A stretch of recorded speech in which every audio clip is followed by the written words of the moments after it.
One of my tips, if you're driving areas like the high country in Victoria, you're going to get a lot of steep descents, which we're coming up towards one now.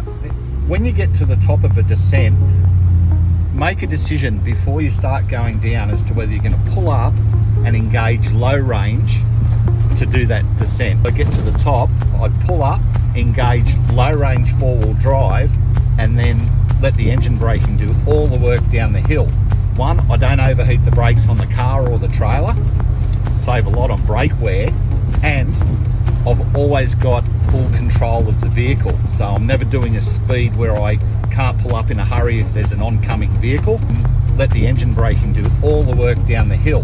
One, I don't overheat the brakes on the car or the trailer, save a lot on brake wear, and I've always got full control of the vehicle. So I'm never doing a speed where I can't pull up in a hurry if there's an oncoming vehicle, which I did experience a Land Cruiser flying in the opposite direction, and lucky I was doing things the right way to do that. The other advantage is I know when we get down towards the bottom of this descent, I've got a fairly deep river crossing to do, and I don't want the trailer hubs red hot when I get to it, because I want to have a short stop before the river crossing, let the hubs cool completely, and then do it.